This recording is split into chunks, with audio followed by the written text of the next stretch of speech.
Andhra Pradesh mid level health providers community health officers association APMCA వైద్య సిబ్బంది సమస్యలు పరిష్కరించాలని సోమవారం చిత్తూరు జిల్లా కలెక్టర్ కార్యాలయం ఎదుట నిరవధిక రిలే దీక్షలను ప్రారంభించారు.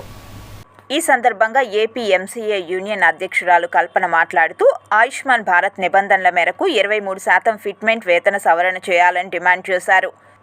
అలాగే ప్రోత్సాహక వేతనాలు ఇవ్వాలన్నారు. అలాగే పీఎఫ్, ఈఎస్ఐ ఇవ్వాలని డిమాండ్ చేశారు. అలా చేయకుంటే నిరవధిక దీక్షలు కొనసాగిస్తామని హెచ్చరించారు. ఈ కార్యక్రమంలో కార్యదర్శి కీర్తిప్రియ, వైస్ ప్రెసిడెంట్ భానుప్రియ, కోశాధికారి అరుణకుమారి, సభ్యులు సుధీర్, అఫ్జల్ రసూల్, పలువురు నాయకులు తదితరులు పాల్గొన్నారు. బట్ ఇక్కడ 6 సంవత్సరాలు పూర్తయిన తర్వాత ఎన్హెచ్ఎం కింద ఎవరైతే 6 సంవత్సరాలు పూర్తి చేసుకుంటారో వాళ్ళు రెగ్యులర్ చేస్తామని ఎన్హెచ్ఎం గైడ్లైన్స్ ప్రకారం చెప్పడం జరిగింది. బట్ ఇక్కడైతే మేము 6 సంవత్సరాలు పూర్తి చేసి 7 సంవత్సరాలకు అడుగు పెట్టినాము. అయినా మాకు ఎటువంటి దాని గురించి మాకు రాలేదు. తర్వాత అందరికీ 23% హైక్ అనేది 156 క్యాడర్స్కి అందరికీ ఎన్హెచ్ఎం మీద ఇచ్చారు సార్ లాస్ట్ ఇయర్. బట్ అందులో నుంచి కూడా మమ్మల్ని ఎక్స్క్లూడ్ చేస్తారు, మాకు ఇవ్వలేదు.